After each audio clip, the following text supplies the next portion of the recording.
Heavenly Father, we're so thankful to be here today. We're grateful to have a voice and a channel that we can think about Thee.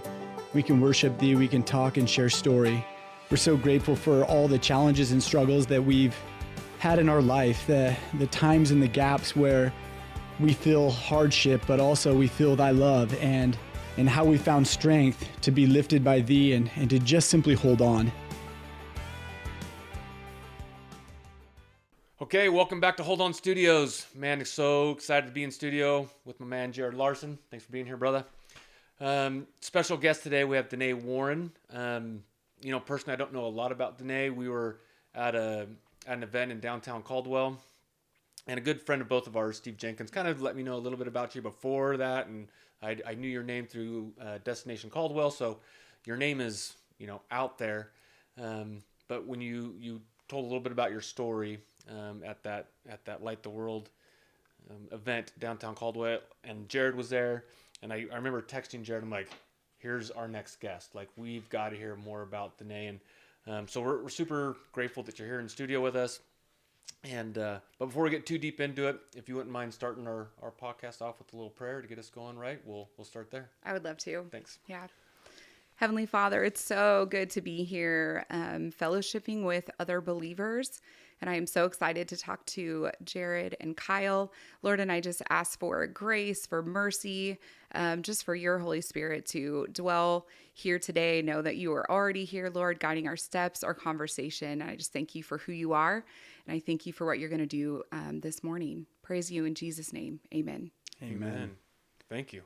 Yeah, I think that's the best way to start any meeting or anything like this. So again, just thanks for being here. Yeah. We're grateful you'd take the time to just share your story and hopefully share some light with our listeners. And but let's just start off with kind of a quick intro. Yeah. And kind of start your story, and we'll go from there. Yeah, that Light the World event was so cool. Just so one of the highlights of my career so far. And yeah, I was blessed to get to speak, and those giving machines are phenomenal. So yeah, obviously my story is very personal to those, and the nonprofit that I'm a part of, Hope House, had a huge part of my career path and success. And so, and now I'm at Destination Caldwell. So yeah, many, many years ago, I, as a 15-year-old, I lived in Colorado.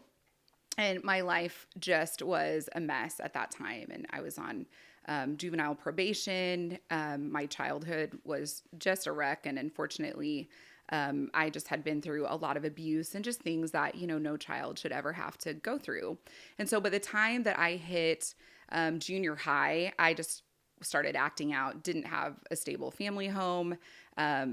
Just my parents were, mentally ill, not able to navigate really anything. And so I never went from one phase of my life to any other in any kind of healthy way. And so that just really manifested in junior high and high school. And so when I was 15, I moved out and was living with some family friends, and really didn't know what my future, didn't even know if I was going to go back to high school as a 15-year-old. And so in the middle of the night, my mom showed up at the house that I was staying at with basically a chaperone, threw a suitcase in the car and me, and she knew, like, if the chaperone was there, I wouldn't run away, and drove me through the middle of the night to Idaho. Never been here before, couldn't probably place it on a map, and took all night to drive. And I'll never forget turning onto Lone Star Road in Nampa, Idaho. Back then, it was kind of out in the country. I drove by it the other day, and there's like all kinds of high-dense subdivisions out there, and it's not quite in the country anymore. And we pull up to old 1908 schoolhouse. And we get out of the car with my suitcase, walk up to the front door of the schoolhouse. The director, her name's Donna Velvick. Today she's 83 years old. Greets me. This is about 25 years ago. And without much fanfare, my mom and her friend drove away, and I was left standing, with a suitcase in my hand, had no clue like what the future held for me. Like, was pretty nervous, as a teenager. And I was pretty hardened at that point. Like, I didn't cry, and it was really not emotional, but I was like scared out of my mind, really, because I'm like, what is this place? Like, where am I? So what was going through your mind today? I'm picturing you driving across country, Yeah. in some Subaru of some sort, I don't know, with your suitcase. It was a minivan. A minivan. Okay. So we got to upgrade. We got the minivan, and then you're just dropped off at a step, and like, here's this tough girl moves out, not knowing, like, not a stable life. And now you got a suitcase. What were you thinking? Yeah. I was just very scared, very nervous about the future. I knew that something was going to change in my life. I didn't know what that was. I was basically estranged from my parents at that time, but they still had guardianship over me. And so I didn't know like what school I was going to. It was in I think July, like late July, that this happened. And so school hadn't started yet, but I was like, I just had no like plan for the future. And so I think my mom knew the chaperone would kind of keep the peace, and that I wouldn't run away if I didn't know like my surroundings. And so that was probably a good move on her part looking back. And so I was scared, nervous. The children's home had like kids playing basketball in the front. They kind of have like a circle drive. And so there was like little kids and kids my age. And I was just like, what in the world is this place? And so I meet the director. Her name is Donna. She's like a surrogate mother to me. And she just like, they take your suitcase, they go through your stuff to make sure that you don't have like drugs or weapons and, kind of a blank slate. They hand you like blankets and show you to your room, which is kind of like a dormitory style. Like they had a girls' dorm and a boys' dorm on that property. And so I think, I had a lot of anxiety, just, things that we probably didn't even talk about in the late 90s and early 2000s. Mental health and has changed so much, and we were able to talk about that a lot more, and there's a lot more resources, but I just was like super anxious, had no clue what was about to happen. And so that was day one, just like, and I just remember kind of being up all night, just nervous, worried, like, what is this place? And I very quickly found out what it was. And so the next day, so this was in like 24 hours of me being dropped off at the doorstep, they had read court documents, because I had been on probation. So my mom had to transfer that to the state of Idaho and guardianship and a whole bunch of other things. And so in the documents that had been transferred that, sum up kind of your life or why you're in trouble and, who you are, in the documents, it said suspected childhood sexual abuse. And so Donna just sat me down and she was like, did this happen? And I was like, yeah, it did. And so she called the Illinois Police Department where I grew up, where the abuse happened. We'd moved to Colorado when I was like about 12. So the first state that I lived in was Illinois, outside of Chicago. So she called the Rockford Police Department, turned the guy in that had abused me. And she was the only adult in my life up to that time, I was 15 years old, that not only believed me, but acted on that. And so then that kicked off like a whole journey that actually went through college. Is kind of why I stayed here and went to a local college, because that court journey, like, it takes a while when you start to open up a case like that. And so what I knew about Hope House was like, they're going to do something. They're going to be active for me. They're going to be an advocate for me, and they believe me. And so I started working with local police in Nampa, and, told my story, told what happened. And then that kicked off this like court case in Illinois. And so over the next 3.5 years, I would fly back to Illinois and like testify. And it's not like a one and done situation when you start down a legal case like that. And so Donna was like with me every step of the way. What I found out about Hope House is they had a sports program. And so there were all these philanthropists, like these businessmen around like the area that would come in, and they like coached basketball. So I don't know if you guys know Gary Multanen, who owns Best Bath. His son Jay now has taken that over. But so Gary Multanen was like a coach of mine, made sure I went to college. Steve Toronto, who worked at the Boys and Girls Club, he was the director there. I talked about him at the Giving Machines Day. all of these people were like instrumental in like going out and coaching volleyball, going out and coaching basketball, like making sure that you had some sense of normalcy. Because when you live at a children's home, like you don't have parents like coming to watch your basketball games. You don't have like any, sense of relative like normal. So people like that choose to like invest and they're very busy, like successful businessmen, to invest in kids, and they don't know us from anywhere, but you start to develop relationships with like these mentors, Donna, the staff at Hope House, like just guiding and directing like each of your step. And so I spent my junior and senior year there and graduated from high school there. And the entire thing was amazing. And so I felt safe. I felt loved. I was believed in, they acted on my behalf, like everything that you would want, from a family, like a healthy family, they do that for you. So, I mean, God was so good and just protected me during that time. And yeah, just it completely changed my life, And I wasn't like happy to be there in the beginning, but quickly realized, like, 15-year-old, because you lose your freedom, like how to driver's license, like all that stuff like goes away. And then you slowly like build relationships and trust with people and you gain those things back. But yeah, they basically step in as your parents and you go to counseling. They have professional counseling on site to this day, which was phenomenal because it helps you unravel like all of this trauma, for 15 years that has happened and you don't really have an outlet and you're acting out and you're out of control. And they help you just find a sense of identity and peace and healing. How did your mom find Hope House? Yeah. I mean, like. Yeah, right. Colorado to Idaho. Yeah. Yeah. So my parents did a lot of things wrong, obviously, growing up and had their own struggles and battles. But one of the things that she did well is like they always kept us in church. And so somebody from our youth group had sent their daughter there. And I didn't know her. Like it was not a friend of mine. And so she had talked to another mom. And so, yeah, my mom realized like, okay, Dene cannot stay like in this situation. Like I was even living at home. And so she had talked to another parent that had found success there. And that's how they had heard about this out-of-state program.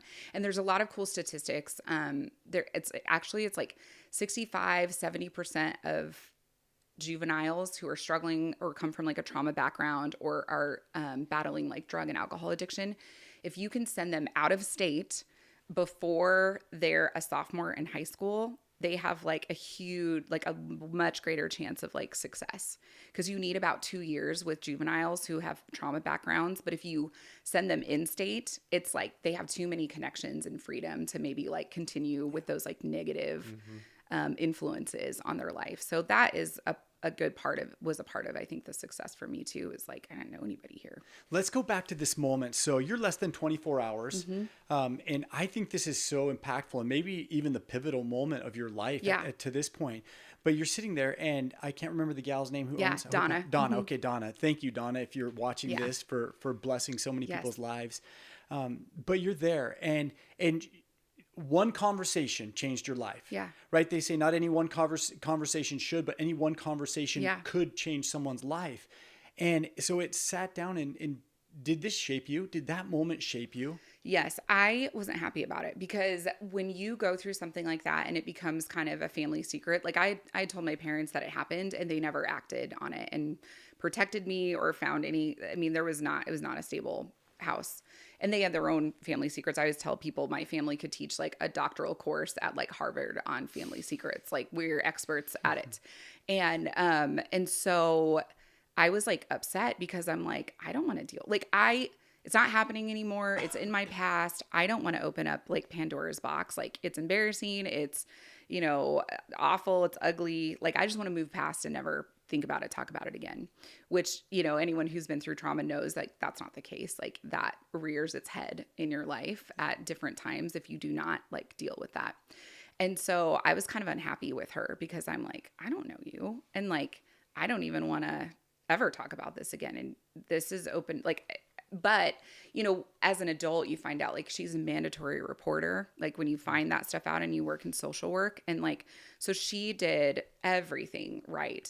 But at the time I was just like, it was a conversation that completely changed my life, but I wasn't, didn't understand as a 15-year-old how she was trying to help me. I just was like, oh no, like, what is this going to look like? And this is going to blow up my family. And it did, but she was with me every step of the way, like backing me. And so, I mean, I wouldn't change a thing. So, yeah. Yeah, I think about no matter where you are in life, as I'm hearing this, I hope it breathes hope into other Yeah. people, because no matter where you are at in life, no matter how dark or how much you're struggling, that next conversation could be the one. Yeah. That next smile, that next hug, that next phone call, that next, even though she frustrated you, Yeah. then I think it's so cool that Donna followed it up by action. Yeah. Right. And she was invested in, like, you can clearly see she's invested in youth, but I look at you today and I'm thinking, man, she just had a suitcase the other day. Yeah. Yeah, absolutely. And Donna's story, which she shared very publicly, like, so she's 83. And if you hear her story, like, she was a child who we would call it today human trafficked, and ended up in like a Catholic orphanage in close to Downey, California.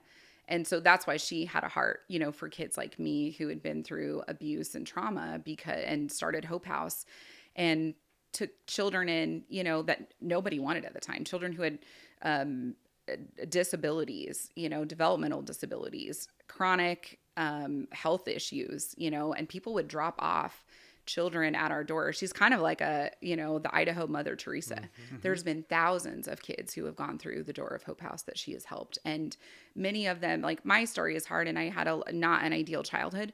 I mean, there were girls when I walked through the door. There are children who don't have birth certificates because they were born in Sudan during a civil war and, came to the U.S. and for whatever reason, the adoption didn't work out, or the child had so much trauma, they're acting out at home. Parents don't know how to navigate that, or bad actors adopted the child and abused them more. I mean, there are so many incredible stories that come out of that place, and she helps, those kids. And so, and you have to meet them halfway. Like if you're not ready to be helped, or if we all still have choices to make in life. And so there are so many success stories that come out of there. And then there's, sad stories. I've gone to funerals of girls that I graduated with who have overdosed on, heroin and fentanyl. And so, but Hope House gives people a platform to make change if you want to.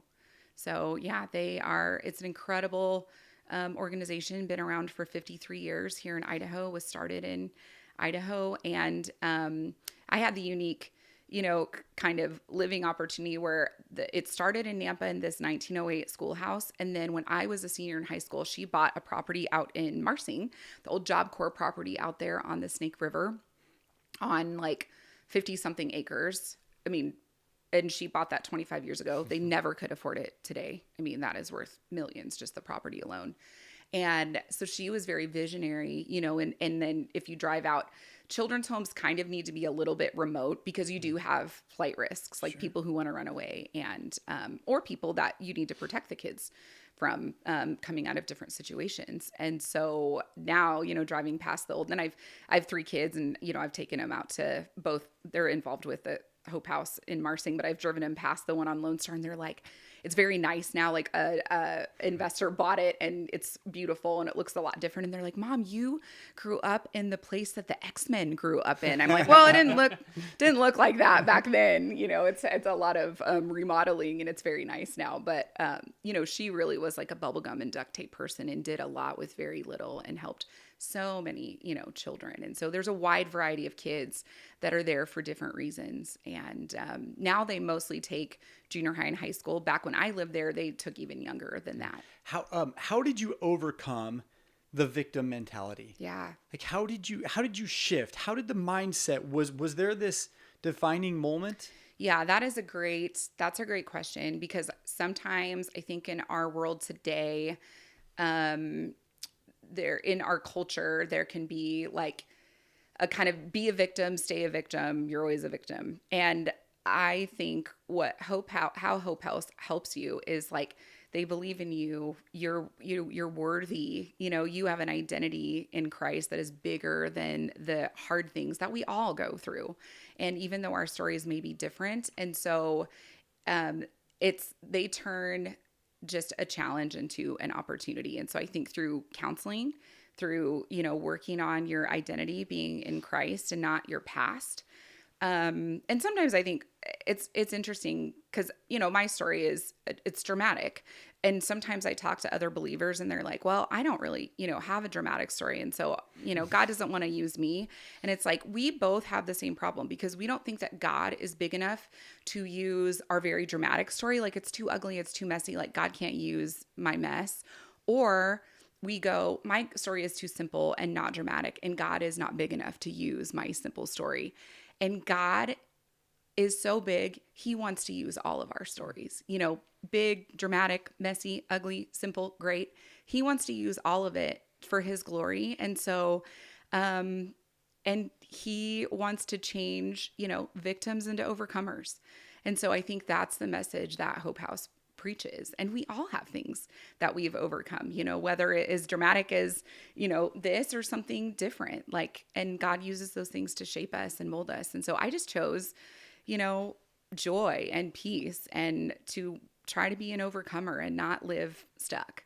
And, I've graduated with people from Hope House who didn't choose those things, and we live very different lives, and we were given the same opportunity and hope and environment, and you can take that opportunity and you can run with it, or you can be stuck. And so, yeah, that's, I guess, in a nutshell, what I've found. So you graduate from Hope House. Then what? You're talking about college, and walk us through this path. Yeah. So I was still going through the court case, and I was flying back to Illinois about every 5 months. You have to testify on camera to different detectives. We had found out my abuser had abused a lot of other girls, but nobody had ever testified against him. And you have to have a case, you have to have a record. And so, I went on record, and so that case wasn't finished. So I was, Hope House, somehow they had this little sports basketball program, and I played basketball at a little bit of a higher level in Colorado Springs at a bigger school. And so I think, God is so good that he put me into a children's home and an orphanage that somehow had a basketball program. And so I had gone and tried out at different schools, like smaller schools, like NAIA schools for basketball. And so I'd gotten a couple scholarships. One was in Rochester, Michigan, and the other one was in Olathe, Missouri. And the court case was still going on, and I hadn't even explored staying local. I wasn't from here, and I was just Idaho, at the time too, 25 years ago, it was, as you guys know, so different. And I'd always grown up in bigger cities outside of Chicago, outside of Denver. And so this was kind of podunk for me.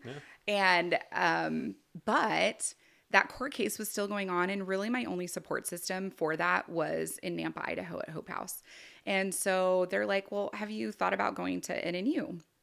And I was like, no, I don't know. But it just became more clear that I probably wouldn't have finished that court case if I hadn't stayed in Idaho. And it was really important for me to get that wrapped up because it was still ongoing. And my abuser hadn't been sentenced yet. We hadn't gone, through the final court case.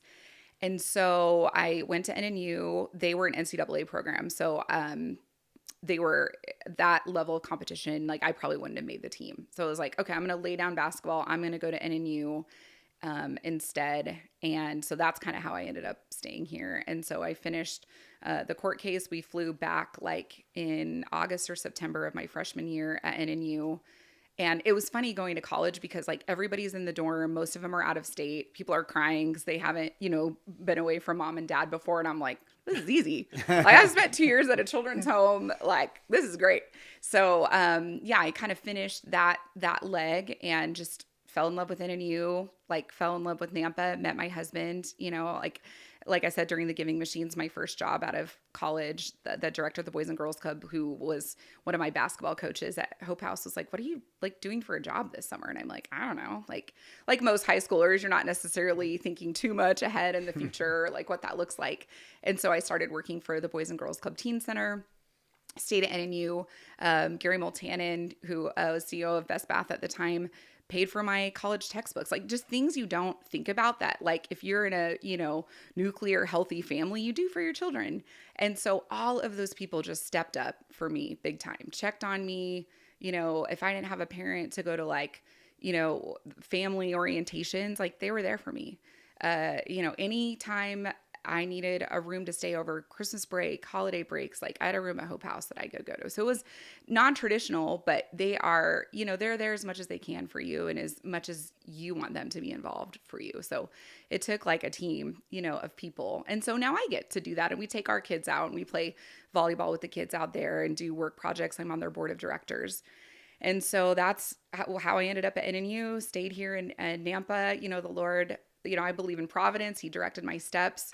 I met my awesome husband who was born and raised in Greenleaf, Idaho, has a big family out there. And our kids go to Greenleaf Friends Academy, a little Christian school out in Greenleaf. And we just have a fabulous, life. So we love Caldwell. We love this area. I'm so glad I stayed. Sometimes I'll go visit, the cities that I grew up in. I'm like, man, this is not a great place to raise a family. I'm so glad, that God kept me here in Idaho. So 2 questions. 1, do you believe in miracles?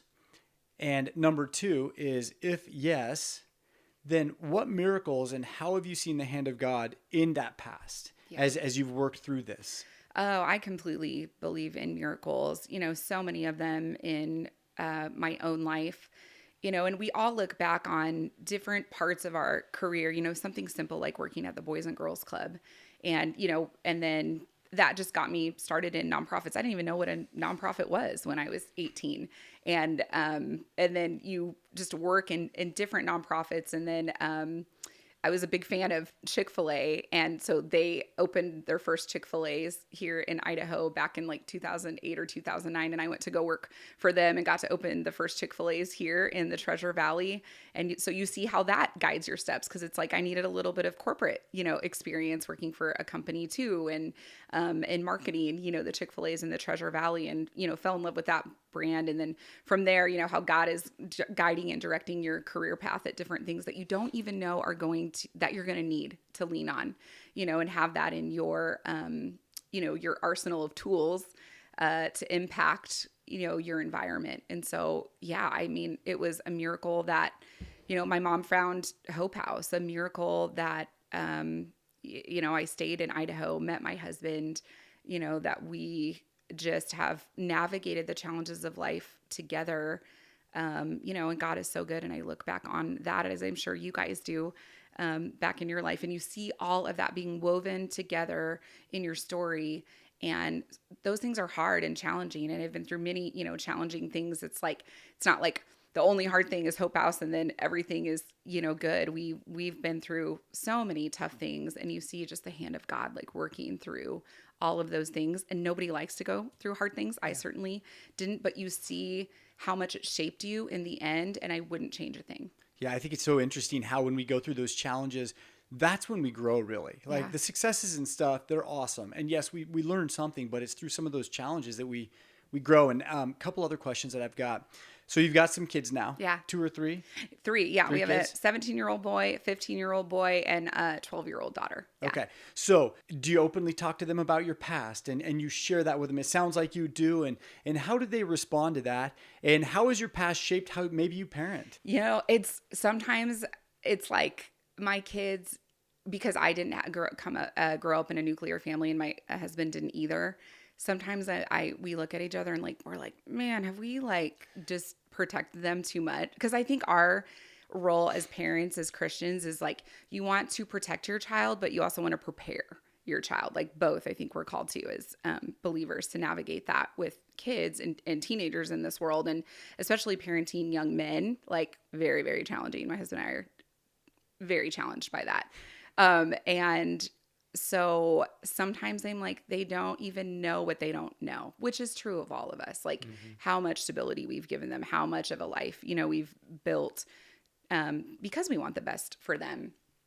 But in that, sometimes I think they can struggle with, being grateful, not understanding, what the gifts that they've been given. Just coming from a nuclear family is a gift. That is a privilege, right? One of the number one privileges that you can have. And I didn't have that. My husband didn't have that. So it is tough because my husband and I both went through a lot of brokenness in childhood. And so I do parent from that lens and think when I was 15, I didn't even live at home anymore and I was working full time. And what are you doing? How's that work out? Yeah, exactly. So, I think we are kind of Yeah, we're pretty hard on them, but we take them out to Hope House. Like they're involved. Like we brought some of the young men from Hope House up to a camp that we're involved with up in McCall this summer, and so they entrusted us with those young men. And then my sons are, befriend those guys, and like that's what I want. I want to expose them to, and I'll say like like today I'm driving up to a basketball game in Cascade and driving 2 hours to watch my sons play mediocre basketball, and I tell my kids like, those boys out there, like they don't have parents going to their basketball games. They don't have like family coming in and doing this. And so I want to expose them to as much as I can. Like other people in the world don't live a life like you. And so too much has given, much is expected. And so we want you to be the type of young men who give back, who see a need, who meet the need, who think about others more than themselves, like the Bible calls us to do. So it's a challenge in this day and age to do that. It's crazy. As we sit here, I would never have thought, however many years ago, that this would have been your story. Yeah. I see a confident, visionary, strong, loving, kind woman that sits in front of us today, and it's inspiring. Thank you. So,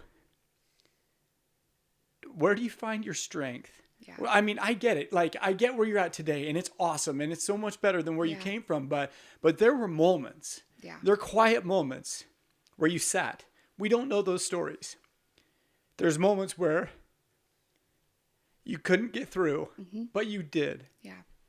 What did you draw upon? Yeah, I think the hardest time in my life, I was 16, dropped off at a children's home, never been to Idaho before. And because my parents had planted seeds of faith, like I didn't really have a relationship with Jesus at the time. And I was so scared. It was very scary. It's very ugly going through like a court case and reopening up like old wounds. And so I go back and I read journals, and if you were a journal or like you kept a diary in high school, it's funny, what was like a big deal in your life at that time. But I was going through some pretty heavy stuff. And so where I found my strength then is, and you have roommates. It's like a dorm at Hope House. And so I would get on my knees at night and put my elbows on my bunk bed and I would pray out loud. And I hadn't really done that before. And I think my roommate probably thought I was schizophrenic, but like that is all I had. That's like all I knew to do. Like, I don't know what the future holds. I'm scared. I don't know, where this whole thing is going to end up. But I just held on to Jesus and just would pray, like, help me through this and pray out loud even. And I pray when I'm driving or when I'm commuting or, to mediocre basketball games and stuff now in my car or in the traffic of the Treasure Valley. But that got me through a lot, like journaling, my faith, other people calling and having, hard conversations, counseling, like many, many things, my faith life, my journey, with Jesus, like all of those things, I held on to basically get me through like a very dark period of my life. And there's been other dark, periods where financially or, my husband and I got married in 2007, the world, everything had crashed. Like, everybody was, I remember getting like a $120 stimulus check in the mail. My husband and I had nothing. And we just leaned on each other and the Lord to get us through as we have for, many 19 years of marriage and parenting children and, all of the challenges that we all navigate through marriage and children and life and hard times. So yeah, I think that's how I held on during, very dark, unclear moments where you don't know what is ahead for you at the end of the tunnel. So what's next for Dene? Like, you've accomplished these things and now you're here obviously with the city of Caldwell and doing just absolutely amazing things and transforming the whole downtown. What's next? Man, I wish I knew. I feel like I'm navigating, another unclear season. So 2026 will be my 4th year with Destination Caldwell and Indian Creek Plaza. And the transformation of downtown, as we all know, has been so amazing with that project. And, I'm not here to take credit for anything like visionary people before me, many grassroots individuals made that project happen. And, I went to college in Nampa, and Caldwell really was known as a place you didn't really have much reason to go here. We talked about that earlier, Jared, with coming just to Jack in the Box, and that's about it. And so now we've just seen downtown Caldwell turn into an incredible place where families want to spend time, make memories. And why I was attracted to that job was because I'm like, I love to be a part of things larger than myself, and I love to build be a part of a legacy. And I saw that in downtown Caldwell. And so I was just a fan of what was going on down there. And our friends and family would come down to the plaza, and we would bring card games, and everyone would go eat at they'd all get like to-go food from all the different restaurants down there. And we'd end up at a picnic table, play games. When my kids were little, they'd play in the splash pad. And I'm like, I love it. This is just the coolest. I love this place. Caldwell is a huge Cinderella story. And I think a lot of that parallels my own story, because I needed people to believe in me. I needed people to invest in me. And so did Caldwell, to see potential and to believe like this place can turn around, and it has. And we're not done yet. And so, we're working with Roger Brooks right now. He's a nationally known developer and does a lot of work in downtowns. That's his specialty. Of about our size town, 75 to 80,000 people here in Caldwell. And so we've got neat plans for an Indian Creek Promenade, to continue to revitalize downtown, to attract commerce and business and development. And so we're excited about where that plan is going to take us. And I'm just happy to be whatever part I can contribute. I want to be, a part of that, and just lean on the Lord for next steps. So one thing that I love about your story that I keep coming back to, and I want, maybe if you could share a little bit more about their impact. But you made a choice, but then there was also these mentors, right? These people that just stepped in and helped you shape who you are. Would you mind just kind of sharing a little bit more about those individuals, or not even like individuals, but just how you're now doing the same? Yeah, I'd love to hear more. Yeah. Hope House, Donna is a director. And when I lived there at the time, there was maybe 70 children in their care. There's 2 wings of Hope House. So they have it's called Sunrise House, and they have developmentally delayed, now they're adults, but children who have grown up there, and they will stay there for the rest of their lives. We call them legacy residents and family members. And then there are kids like me. And then at the time there were like younger kids who, some of them will graduate from Hope House. Some of them go back home if they have a healthy family situation.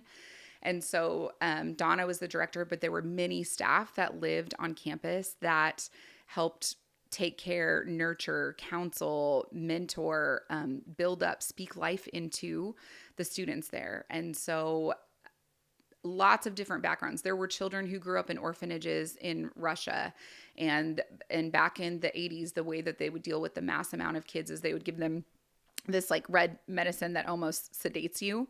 And kids who haven't been nurtured like rock themselves to sleep. And so just a huge variety of like needs on that campus. And so it takes an army of people to really manage the needs of those children.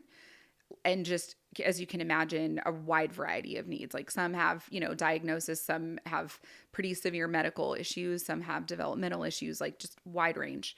And so lots of staff that I'm still very good friends with to this day and speak with often were there and lived on campus. And some staff that are there don't live on campus, and it's like shift work. So you have a mix there. And then there were philanthropists from the community, like the Rotary Club in Boise is still very involved. I saw they gave a $192,000 check to Hope House yesterday to pay their power bill. Because as you can imagine, heating and that bill, my own bill is like $400 a month for, 5 of us. So as you can imagine, 60 something people on a campus, there just takes a lot of people to make that place like tick and run. And so I was fortunate enough to have I honestly do not know where they found the time. Just in my own job as a director of Destination Caldwell, I don't know how CEOs of multi-million-dollar companies had the time to come out and coach basketball and volleyball. Like, no clue to this day how they did that. But they did. And they have a legacy through the kids that they helped, and still very good friends with Gary Multanen to this day. I just saw him at a meeting with a bunch of folks who run foundations in Idaho. And although he's retired, still very much involved with the fabric of nonprofits in our community and shaping the culture here in Idaho with kids who need help, kids like me, who somebody needed to believe in and were broken. And so just, there's so many people to like name to even like be a part of. And even if you don't think, I don't have time to go out and coach basketball, like what can you give, you know? And I've had to ask my own self that, like, what can we give? And so we go out there as a family, and something simple, like just playing volleyball with the kids and breaking up their day. There are 4-day school days. So Fridays are a great day to go out and do a project out there. There are banks that will shut down the bank for a day and take hundreds of volunteers out there and go weed. You know, Boise State goes and they just redid their softball field out there at Hope House so the kids could play softball. And I mean, there's just so many cool ways that you can be involved out there, and so many different organizations. Do you guys remember when we had like the Stampede basketball at the Fort Idaho Center? Oh, yeah. Their basketball team would come out there with their coach and they would do a practice with us.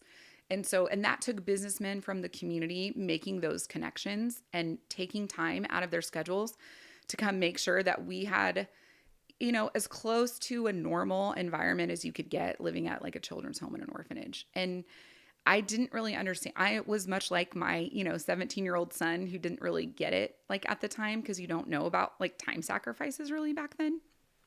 As you move into a career and have a busy life and are, trying to do a lot of things and juggle a lot of things, you understand like time was probably the most valuable thing those guys had, and they gave it to us.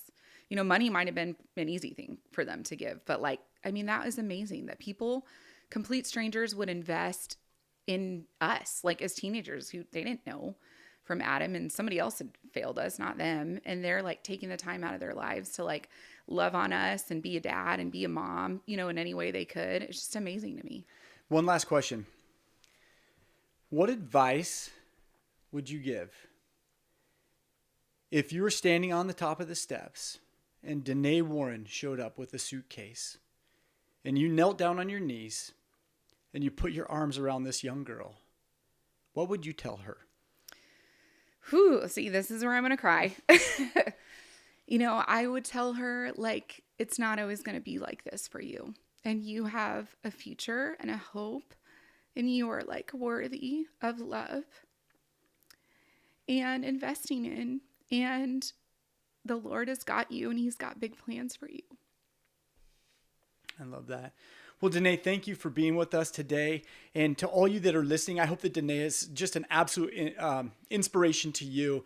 And I love her story of hope. I love her story of just holding on to Jesus. Even when she had nothing, she would put her elbows on the bunk bed and she would just pray and cling to that hope. I believe that hope and love are the most powerful currency in the world. And I love that, Dene, you took a blank canvas and you didn't say, I need a masterpiece. You said, I don't even know what a masterpiece would look like, but I can start with just simply one brush stroke. And I hope that each of you will take your canvas and just simply start with one brush stroke and continue to hold on no matter where you are. Thanks for joining us.